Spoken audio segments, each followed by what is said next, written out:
ಓಂ ಸಾಯಿ ಪ್ರಣಾಮ್. 9ನೇ ಅಧ್ಯಾಯ. ಶಿರ್ಡಿ ಯಾತ್ರೆಯ ಲಕ್ಷಣ. ಶಿರ್ಡಿ ಯಾತ್ರೆಯ ಒಂದು ವಿಚಿತ್ರ ಲಕ್ಷಣವೇನೆಂದರೆ, ಬಾಬಾರವರ ಆಜ್ಞೆ ಇಲ್ಲದೆ ಶಿರ್ಡಿಯನ್ನು ಬಿಟ್ಟು ಯಾರು ಹೊರಡುವಂತಿಲ್ಲ. ಹಾಗೆ ಹೊರಟರೆ ಭಕ್ತರಿಗೆ ಕಷ್ಟಗಳು ಸಂಭವಿಸುತ್ತಿದ್ದವು ಮತ್ತು ಬಾಬಾರವರ ಆಜ್ಞೆಯ ನಂತರ ಅಲ್ಲಿ ಇರಲು ಸಹ ಆಗುತ್ತಿರಲಿಲ್ಲ. ಭಕ್ತರು ಶಿರ್ಡಿ ಬಿಟ್ಟು ಹೊರಡುವಾಗ ಬಾಬಾರವರು ಅವರಿಗೆ ಉಪದೇಶ ನೀಡುತ್ತಿದ್ದರು. ಅವರು ಅದರಂತೆ ನಡೆದುಕೊಂಡರೆ ಒಳಿತು, ನಡೆದೇ ಇದ್ದವರಿಗೆ ಅನಾಹುತಗಳು ತಪ್ಪಿರಲಿಲ್ಲ. ಇಂತಹ ಕೆಲವು ಘಟನೆಗಳು ಈಗ ನೋಡೋಣ. ತಾತ್ಯಾಕೋತೆ ಪಾಟೀಲ್ ಒಂದು ದಿನ ಕೋಪರಗಾಂವದ ಪೇಟೆಗೆ ಹೋಗುವವರಿದ್ದರು. ಹಾಗೆ ಹೋಗುತ್ತಿರುವಾಗ ಅವಸರದಲ್ಲಿ ಮಸೀದಿಗೆ ಬಾಬಾ ಅವರಿಗೆ ನಮಸ್ಕರಿಸಲು ಬಂದರು. ಆಗ ಬಾಬಾರವರು, ಅವಸರ ಬೇಕೆ, ಸ್ವಲ್ಪ ತಾಳು, ಈಗ ಹೋಗಬೇಡ ಎಂದರು. ಆದರೆ ಅವರು ಕೂಡಲೇ ಹೋಗಲೇಬೇಕೆಂದಾಗ ಶ್ಯಾಮನನ್ನಾದರೂ ಜೊತೆಯಲ್ಲಿ ಕರೆದುಕೊಂಡು ಹೋಗಲು ಹೇಳಿದರು. ಇದನ್ನು ಲಕ್ಷಿಸದೆ ತಾತ್ಯ ಟಾಂಗದಲ್ಲಿ ಹೊರಟರು.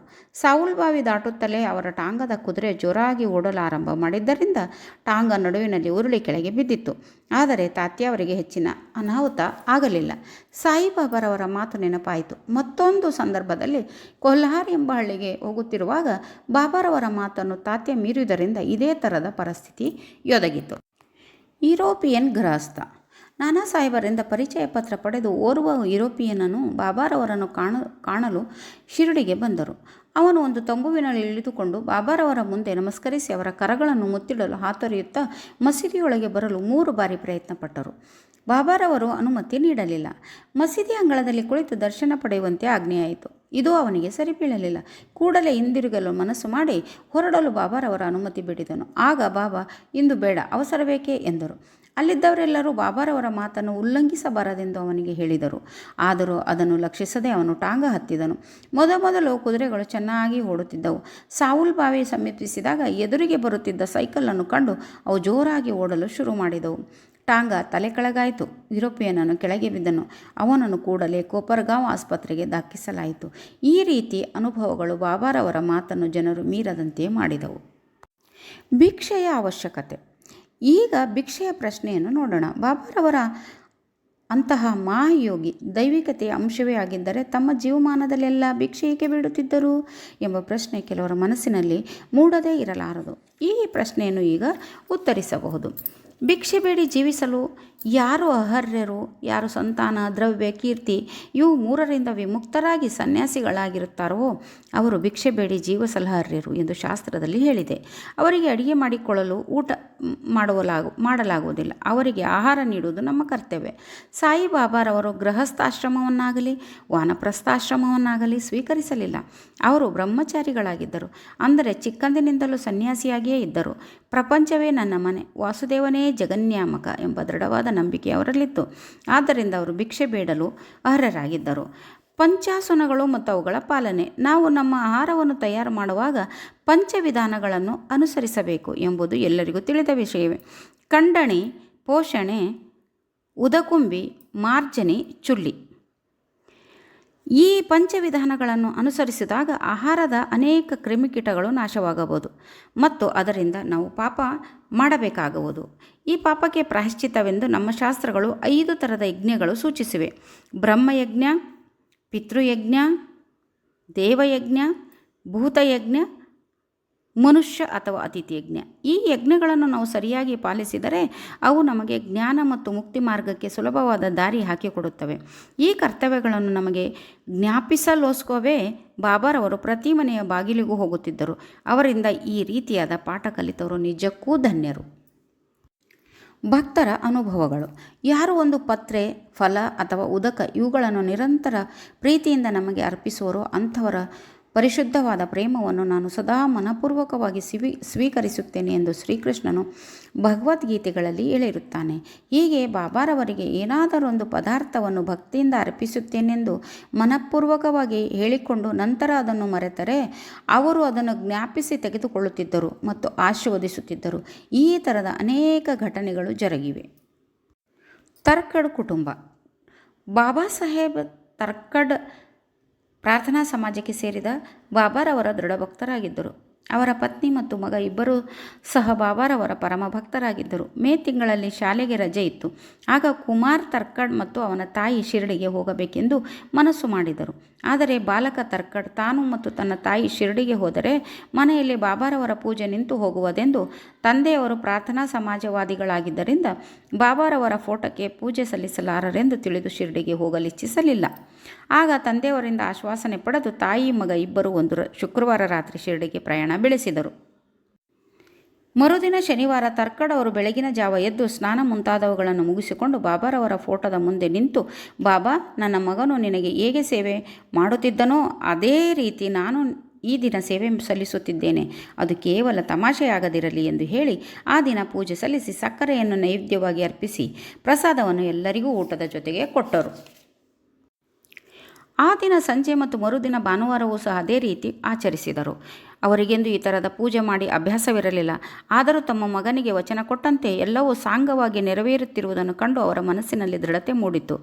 ಮಂಗಳವಾರ ಬೆಳಿಗ್ಗೆಯೂ ಸಹ ಪೂಜೆ ನೆರವೇರಿಸಿ ಕಚೇರಿಗೆ ಹೋದರು. ಮಧ್ಯಾಹ್ನ ಮನೆಗೆ ಬಂದು ಊಟಕ್ಕೆ ಕುಳಿತಾಗ ಬಾಬಾರವರ ಪ್ರಸಾದವಿರಲಿಲ್ಲ. ಅಡುಗೆಯವನು, ಸ್ವಾಮಿ, ಈ ದಿನ ತಾವು ಸಕ್ಕರೆಯನ್ನು ನೈವೇದ್ಯ ಮಾಡಲು ಮರೆತೇ ಬಿಟ್ಟಿರಿ ಎಂದನು.